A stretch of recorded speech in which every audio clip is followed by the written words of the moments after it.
Welcome back, I'm Felix, and I am reacting to 10 of the weirdest cartoons 80s kids forgot they loved. I like watching these every now and again, and a lot of times there's some cartoons I've never heard of or I remember hearing in passing. And I think I had my camera tilted up so, but yeah, I want to see how many of these I recognize. Like this one I already know is Heathcliff. So I kind of wonder which ones they're going to throw out here that they think people forgot about. So let's get into it and do some nostalgia. How many do remember Saturday morning cartoons? Because I actually miss Saturday morning cartoons. And I miss there being cartoons on, like, around between 4 and 6. There was cartoons on a lot of channels, and we just don't have that no more. I think streaming services kind of ruined it. But anyway, let's get into it and see what kind of flashback memories we end up having. Oh, I forgot to. Don't forget to like and subscribe.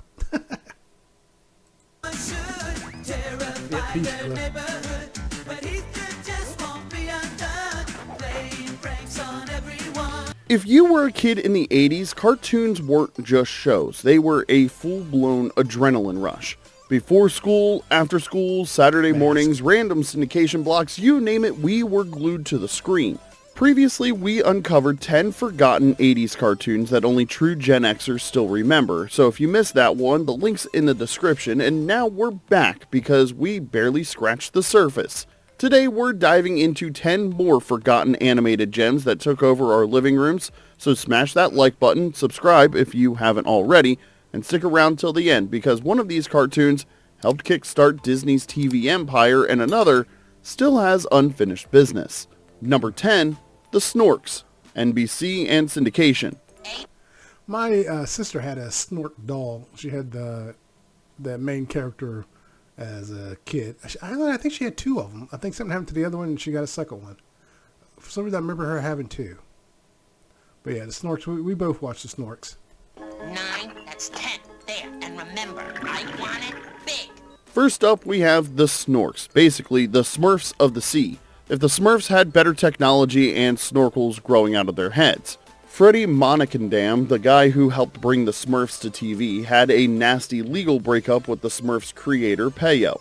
So, naturally, he went and made his own tiny creature cartoon, but underwater. Talk about taking the phrase when one door closes, flood the basement and start over, literally. Here's the kicker. These little underwater critters started life as robotic characters called Diskies before evolving into sea creatures. Pretty much pure 80s cartoon logic at its finest.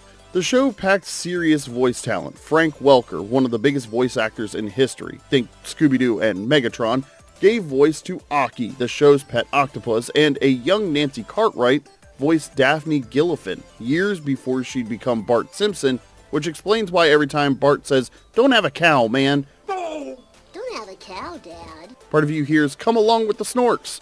The Snorks premiered on September 15th, 1984, and after 2 seasons on NBC... 84? Wow, yeah, I don't remember how young I was, but 84, I knew it had been a long time ago, but every time I hear the years on these things, I wonder if that's how my mom and dad felt.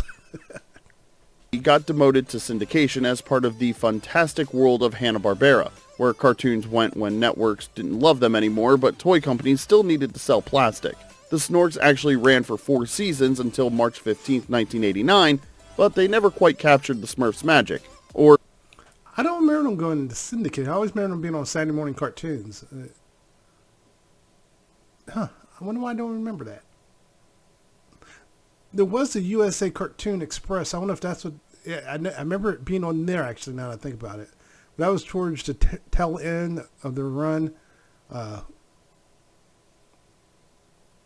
I need to find a video on the USA Cartoon Express, actually. Because I used to love watching that, too.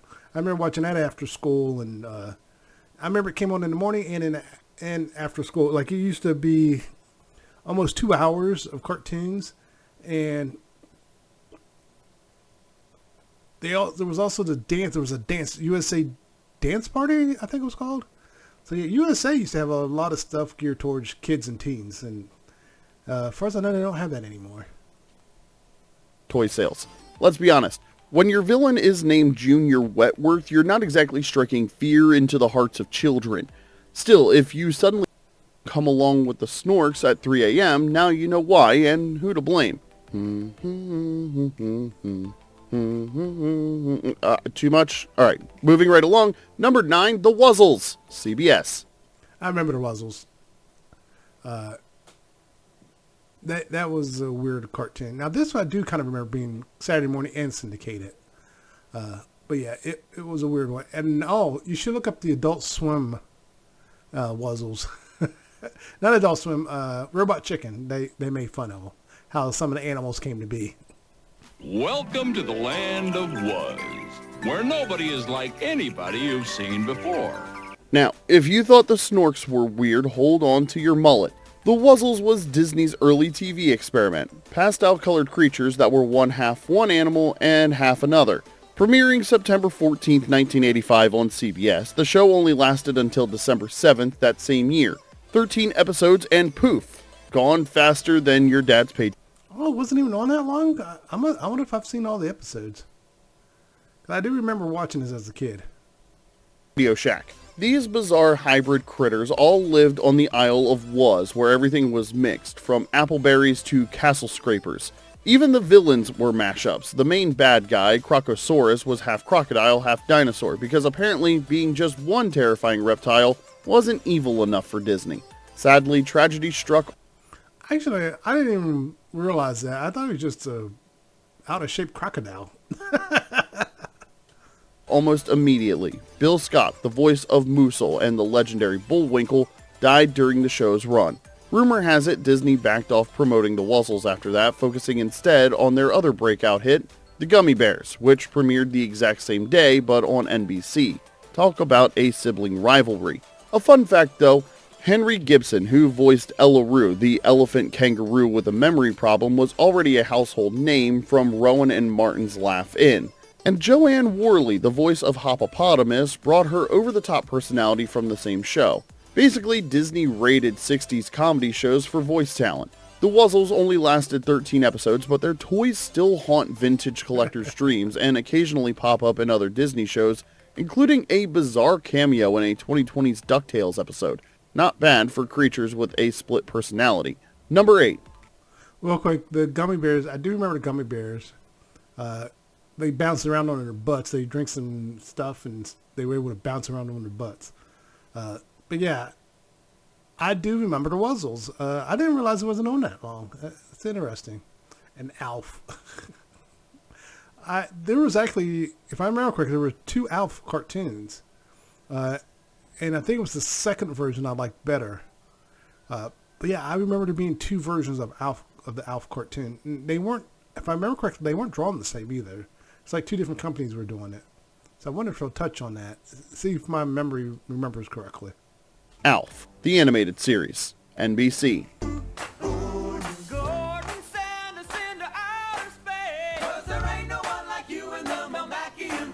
Next up, before Alf was trying to eat the Tanner's cat, he was causing chaos on his home planet Melmac.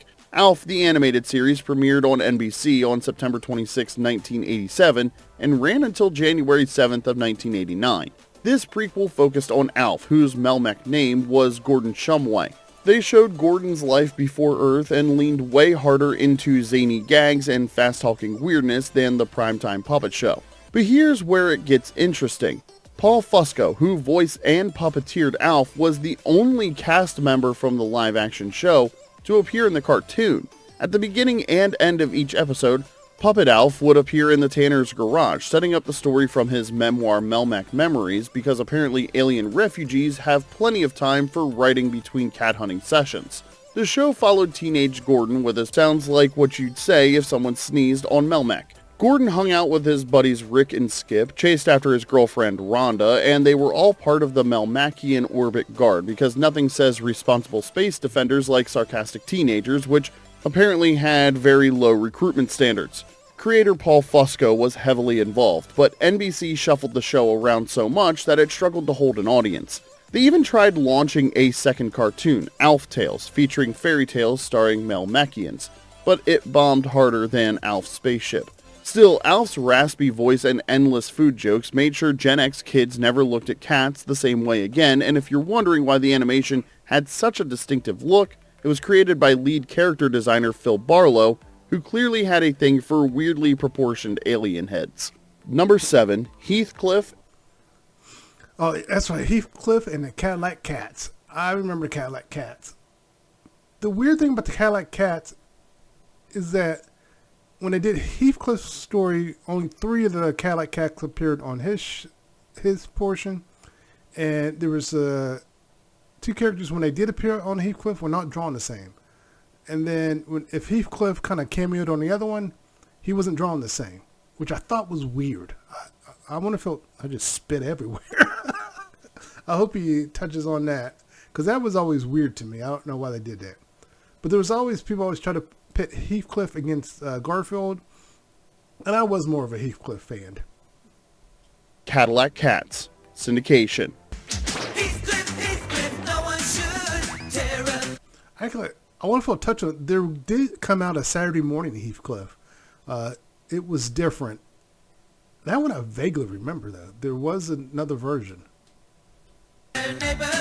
Before Garfield became the king of lazy orange cats, there was Heathcliff, the original alleyway tough guy with a heart of gold. Debuting in syndication on September 3rd, 1984, and wrapping up a year later on September 30th, 1985, this DIC-produced series marked Heathcliff's second TV incarnation after a forgettable Ruby Spears version from 1980. The show followed a brilliant formula. Split each episode between Heathcliff's neighborhood antics and the adventures of the Cadillac Cats, a junkyard gang with surprisingly... Well, that's what I remember of the original Heathcliff. Because this is the one I think I grew up with, so I wonder if they started rerunning the original one. Slick rides. And yes, Cadillac is exactly the kind of pun that kept 80s cartoon writers employed. Here's a fun fact for you. Heathcliff was voiced by Mel Blanc, the legendary voice behind Bugs Bunny, Daffy Duck, and countless others. It was one of Blanc's last big TV roles before he passed away in 1989. When asked why the show ended, voice actress Donna Christie revealed it was largely due to Blanc's failing health. Turns out even the man of 1,000 voices couldn't keep going forever. The show went global, airing in the UK as Heathcliff Cats & Co., and in France, and pardon my butchering of this, as Les Entrechats. Apparently, sassy orange cats transcend language barriers. Heathcliff even scored a movie in 1986, Heathcliff the Movie, but it was basically just 7 episodes stitched together faster than a last-minute science fair project, and we loved it anyway. Still, if you remember Riff Raff cruising around a cobbled-together convertible, or Heathcliff terrorizing the neighborhood fishmonger, congratulations. You had excellent weekday afternoon taste. Alright, now I have a quick question for you. Well, hold on with that question. What's funny about what he's talking about the movie is I remember them doing that a lot. It was just, they would make movies of cartoons, and a lot of times it was just episodes put together, and they put them on DVD and be like, see the movie, and then you're like, this is just all the part 1, part 2, part 3 put together as a movie. Or they do something like that. It's just like, that's just those episodes. And now I've heard like anime has done that too, where they basically are making like I forget what anime it was, but they basically did like a flashback episode, which I thought was weird. Live inside of one of these cartoon worlds, which would you pick? Drop your answer in the comment section below. Number 6, Centurions, syndication. Here's the funny thing about this. I remember the toys more than I remember the cartoon. I don't remember the cartoon at all. I don't think it aired where I lived. But I remember the toys more than the cartoon. It's time we had a little help from our friends. Calling Skyvault. Crystal, priority alert. When just being human wasn't extreme enough for the 80s, we got the Centurions. Heroes who could snap weapons onto their exoframes like human Swiss Army knives. Airing in first-run syndication from April 7th to December 12th, 1986, Centurions was another mini-series that did well enough to become a series success story. The show began as a 5-part miniseries before expanding to a full 65-episode run all in the same year. Talk about your rushed production schedules. The premise was peak 80s. Jake Rockwell, Ace McCloud, and Max Ray, all 80s names by the way, battled the evil cyborg Dr. Terror with the power of Power Extreme, a phrase that was legally required to be shouted at maximum volume. Each hero had specialized weapon systems beamed down from a space station called Sky Vault. Land operations, sea operations, air ops. They had all the operations covered. Doug Wildley, who helped create Johnny Quest, co-created Centurions, trying to fuse gritty realism with sci-fi fantasy. The series also boasted designs from comic legends Jack Kirby and Jill Kane, which explains why everything looked like it belonged in a cosmic Marvel comic. For voice talent, the show packed in Michael Bell, who played Jake and also Duke in G.I. Joe, Neil Ross, who was Ace and also Shipwreck in G.I. Joe, and Pat Fraley, who voiced Max Ray and would later play Krang in Teenage Mutant Ninja Turtles. I was just looking at Krang. Let me go back. Watch when Krang moves. The actual eyes and mouth are not moving. Everything around him is moving. But Fraley, who voiced Max Ray and would later play Krang in Teenage Mutant Ninja Turtles. Apparently, okay, no, the mouth is moving. His eyes are staying still, but everything's moving with the mouth as he talks. His body's moving. That was the 80s. 80s and early 90s. Apparently, if you weren't in G.I. Joe, you weren't getting hired for 80s cartoons. Sadly, while the toys were rad, they didn't sell well enough for a second wave, probably because losing tiny snap-on parts was basically a rite of passage. Kids would excitedly open their new Centurion, play with it for 15 minutes, and then spend the next 3 years finding weapons in the couch cushions. To this day, men in their 40s still occasionally shout, "Power Extreme!" and empty... I don't know anyone does that. Like I said, I don't remember the cartoon at all, but I remember the toy line, and I had something from it. I don't remember what I had. I just remember having a toy that was from that. Hoping someone will get the reference. Number 5, Pole Position. This was actually one of my favorite shows growing up. I don't know what it was about this show. I think it was just the cars and the robots, and it's kind of futuristic. CBS. Sorry for all the pausing, but I was going to say, I remember watching this on Saturday morning cartoons, but I also, again, remember watching this on USA Cartoon Express. It's like, that was where cartoons went to die. But I would love to find Pole Position somewhere and watch it from start to finish. I don't think I saw every episode, but for some reason, I just like this show. Rev up for excitement with the Pole Position team. Today's adventure, the Code. Imagine being a stunt-driving teenager fighting cybercrime with a talk... Sorry again. I just realized, for some reason, I thought they had a little brother. Maybe I was confusing that with Speed Racer. I knew they had a younger sibling, but I couldn't remember. sports car and somehow still having to do your homework. While airing on ABC from September 15th to December 8th, 1984, Pole Position was loosely based on the arcade game, and when we say loosely, we mean barely related at all. The show borrowed Name only. It was based on the game in name only. capitalize on the game's popularity, but that's where the similarities ended, unless you count one car being red and the other blue, just like in the arcade games. The real heart of the show was the Darrett siblings, Tess and Dan, and their preteen sister Daisy, who all became orphans after their stunt driver parents died in an accident. Because nothing says appropriate guardian like the wheelchair-using Uncle Zach, who immediately put the kids to work as government agents driving superpowered AI cars. Their vehicles, Wheels and Rhodey, weren't just cool rides. They were sentient computers with personalities who talked through dashboard screens, and get this, Wheels was voiced by Melvin Franklin from The Temptations, bringing smooth bass I didn't know that, actually. I just learned that. vocals to a talking Mustang. Can you imagine Wheels breaking out in My Girl mid-episode? I mean, it was the 80s, so it probably would have happened if the show ran one more season. Anyway, only 13 episodes were made, mostly because CBS bet big on video game cartoons and lost badly after Pac-Man fizzled. It was part of the... I didn't see these shows. A lot of times they'll air them all in order, and then they'll air them out of order. And sometimes you'll think you are watching the because they would air them in order, and then you wouldn't see certain episodes like pretty much ever again. And then all of a sudden you see that episode thinking you're watching the episode, and then you're like, why do I remember this? But yeah, maybe I have seen all 13 episodes. That weird mid-80s period when TV executives thought kids like video games, so they'll watch anything with a video game name, completely missing that most games had no plot whatsoever. Pole Position might not have lasted, but its theme song still makes you want to peel out of a driveway somewhere. If nothing else, it taught kids everywhere that the fastest way to get a cool car with rockets wasn't saving your allowance, it was becoming a government-sponsored orphan. Ah, the 80s. Number 4. Yeah, I like Pole Position. I liked the cartoon. It was a product of its time, but I really did like it. 4. Mask, the Mobile Armored Strike Command. Syndication.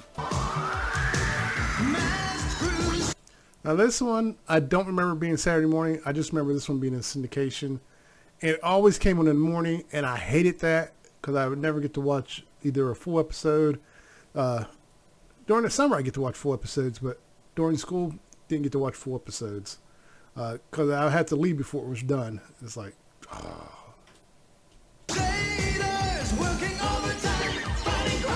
In a world where everything had to transform into something cooler, Mask was born! Airing in syndication from September 30th, 1985 to November 26, 1986, Mask, which stood for Mobile Armored Strike Command because nothing says covert organization like spelling command with a K, pit Matt Tracker and his team against the evil forces of Venom, the vicious evil network of mayhem. The show brilliantly combined two 80s toy trends, transforming vehicles and action figures with special powers. Matt Tracker and his squad fought Miles Mayhem's evil organization using vehicles that could switch into attack modes and, of course, wore special masks that gave them superpowers. Thunderhawk wasn't just a Camaro, it was a Camaro that turned into a jet, and Rhino wasn't just a semi-truck, it was a semi-truck that became a mobile assault base. Because in the 80s, if your toy didn't transform into at least two different things, it wasn't trying hard enough. The first season was pure action gold, with 65 episodes of vehicle transforming, mask-powered mayhem. But then the second season shifted weirdly into a racing theme. Yeah, I didn't get that either. I remember that. They were racing. It's like, what the hell? Who decided to shift it into a racing? They should have stuck with the action-packed part. That was so weird. And only lasted 10 episodes, confusing fans and tanking ratings. It's like they took G.I. Joe and suddenly made it about NASCAR, with occasional shooting. Doug Stone, who voiced Matt Tracker, would later become famous in anime dubs like Robotech and Akira. Meanwhile, most kids had no idea the show was animated in Japan by the same studios that worked on some of their other favorite cartoons. Now, there's been talk for years about a live-action Mask movie connected to G.I. Joe, but until then, Thunderhawk remains the coolest Camaro with wings that never was. Though, if we're being honest, if you own the toys, those tiny masks got lost faster than socks in a dryer. Number 3, the Bionic 6, syndication. I think I've talked about the Bionic 6 before. This is another one where I didn't get to watch full episodes all the time. Like, I remember it being on like a Saturday mornings, but it was like early Saturday morning. Like if I got up at like 6 or 6:30, I would catch it, but I wasn't always getting up that early. And I remember it being syndicated as well and not being able to watch it. So it's like I was not getting up that early to watch. We are a family. I fight for them. They fight for me. As close as we. Honestly, it felt like the really good cartoons were coming on between 6 and 8 on every channel. It's like, why are you airing them so early? It's like, jeez. Before The Incredibles made superpowered families cool, there was the Bionic 6.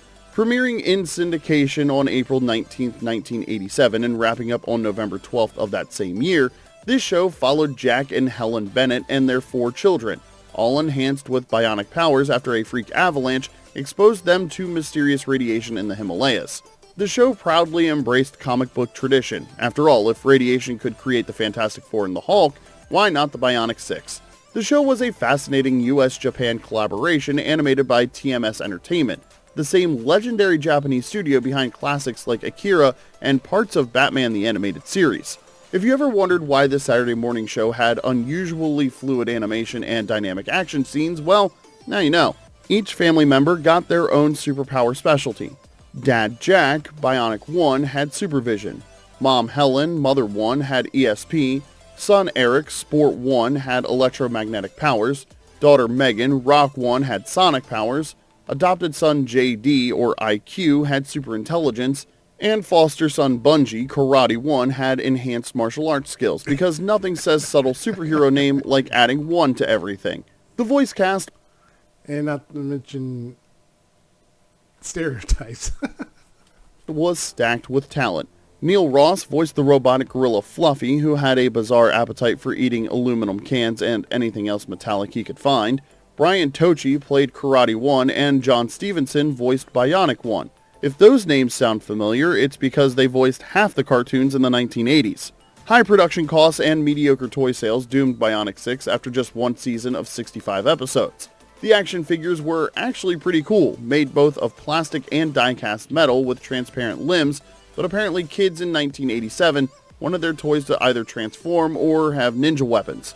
Still, if you remember fighting over who got to be Sport 1 or Rock 1 on the playground, you know it deserved better. And if No one did that. I don't think anyone did that.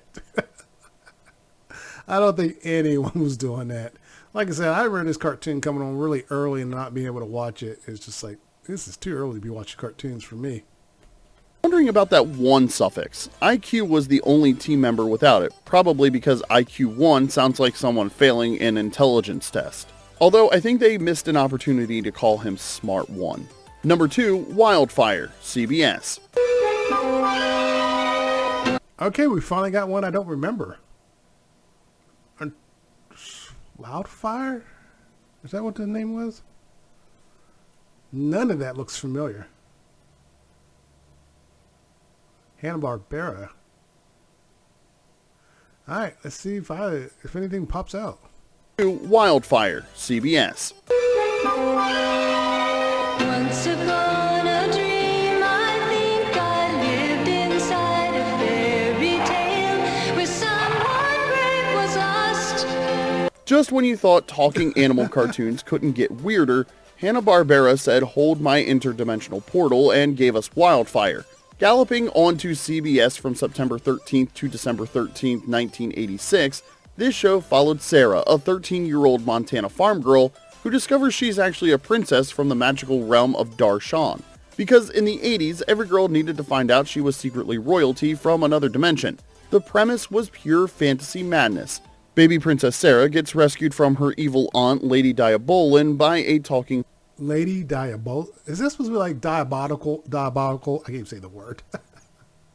The names they came up with in the 80s were off the chart. horse named Wildfire who brings her to Montana, where she's taken in by a farmer named John. 13 years later, Wildfire starts summoning Sarah through her magic amulet to battle evil and reclaim her throne. Oh, and in a twist that would make Luke Skywalker need extra therapy, John turns out to be Sarah's biological father, Prince Kavan, with his memories conveniently erased to protect him. In an unexpected casting choice, Mr. Double Secret Probation himself, John Vernon, voiced the heroic talking horse Wildfire, proving that the man who terrorized Animal House could also play a magical pony. Jessica Walter, decades before verbally eviscerating her family in Arrested Development, ate in the animated scenery as the villainous Lady Diabolin. Lady Diabolin commanded an army of goons, former guards who gained monstrous appearances after releasing the evil specters. One goon was voiced by Billy Barty, the legendary little person actor who apparently had a contractual obligation to appear in every fantasy project of the decade. Despite its star-studded voice cast, Wildfire only lasted 13 episodes. The Los Angeles Times brutally noted that the artists don't understand how a horse moves, which is kind of a problem when your main character is, you know, a horse. Still, for one magical season, Wildfire... What's with the visuals, man? It's all over the place. It's making me dizzy. I feel like I'm going to throw up. let kids everywhere dream that their pet might secretly... I get it might be copyrighted, but you ain't got to do this much. And even if you got a bad copy of it, you know, maybe shrink or just do stills, because I'm getting dizzy. Magical being waiting to reveal their royal heritage before disappointing them with the harsh reality that Whiskers was just an ordinary cat who couldn't even talk, let alone transport them across dimensions. Number 1, Dungeons & Dragons, CBS. I remember this. This was a good one. I even remember an episode where they actually made it home and then had to go back because the bad guy came through the portal with them. It's like, we got to go back. But nah, call out the National Guard. But yeah, this one was a good one. I like this one. A Dungeons and Dragons ride! And I wouldn't put this on the forgot because there's a lot of people online that actually still remember this, and there's a lot of people who cosplay as these characters, and a lot of fan art on this as well. And number 1, it's Dungeons and Dragons, a cartoon that hit different and left us hanging harder than any Saturday morning show ever dared. Premiering on CBS on September 17, 1983 and running until December 7, 1985, this show answered the burning question: what if 6 teenagers with questionable theme park judgment got sucked into their Dungeon Master's basement campaign? The premise was peak 80s fantasy. 6 kids take a dark ride roller coaster and, surprise, end up in a realm where a bald little man in a red robe gives them magical weapons and vague directions. Because nothing says responsible adult like giving children weapons and telling them to go fight evil. Each kid got their own D&D class and magical item. Hank the Ranger shot energy arrows that could do literally anything the plot required. Eric the Cavalier had a magic shield and complained about everything, honestly the most realistic teenager in animation history. Diana the Acrobat had a magic stick, Presto the Magician had a hat that never worked right, Sheila the Thief could turn invisible, and her baby brother Bobby the Barbarian had a club that caused earthquakes. Add in Uni, the bleeding baby unicorn sidekick who contributed absolutely nothing useful, and you've got yourself a party. Every week, the enigmatic Dungeon Master would... Yeah, there was no reason for the unicorn other than that. Other than they had the unicorn get into trouble and they had to go rescue it. Yeah, otherwise, I think they just wanted someone to have a pet on the show. Show up, drop some cryptic fortune cookie wisdom, then disappear, leaving... I'm sorry, I never noticed that as a kid. Did they... Master would show up, drop some cryptic fortune cookie wisdom, then... They did. They drew her underwear. I never caught that as a kid. Oh my God. I never noticed that. They drew her. You would think they would have drawn the skirt not flying up. No, they had her butt out there. Oh my God. I wonder how many other scenes were. Oh my God. I almost want to go back and find Dungeons and Dragons and rewatch it and be like, who was animating this? Oh, was this animated in Japan as well? Disappear, leaving the kids to battle Venger, a one-horned villain who looked like Maleficent's angrier cousin. And whenever Venger got too cocky, Tiamat, the 5-headed dragon, would show up to keep things interesting. The fluid animation and dark themes made it stand out from the usual Saturday morning sugar rush, making it a stark contrast to the body horror transformation of Turbo Teen from our previous countdown. The show was so I actually like Turbo Teen. But it was weird the way he transformed hot and cold and stuff. Controversial that parent groups freaked out, claiming it promoted witchcraft and violence. CBS executives clutched their pearls despite solid ratings and eventually pulled the plug before the story could wrap up. The planned finale, where we'd learn Venger was actually Dungeon Master's corrupted son, was never produced, leaving an entire generation wondering if those poor kids ever made it home. Meanwhile, the actual Dungeons & Dragons game kept evolving from satanic panic target to mainstream entertainment juggernaut, while these 6 cartoon kids remain forever trapped in animation limbo, possibly the cruelest cliffhanger in Saturday morning history. And there you have it, 10 more... Well, that's messed up. It was a ratings juggernaut, because I remember it being really popular. And to find out it got canceled because of those stupid parent groups. This parents group ruined a lot of stuff. It's like, just shut up, because you were wrong 90% of the time. And when you needed to be there, you guys weren't there. You disappeared. I hated parent groups back then. And even as an adult now, I understand the need, to have some watchdogs, but those watchdogs weren't doing it for all the right reasons. They were nuts. But yeah, so how many of these did you guys recognize? I recognized all but one. It was that Wildfire. I've never heard of it. Never seen anything about it. Didn't ring a bell. When I did this before, the majority, I think I recognized 2 out of all of them, and one of them kind of seemed familiar. But this one, I recognized them all but one, and I watched all of them but one. So how many did you guys recognize? All right, don't forget to like and subscribe, and everyone take care. Later.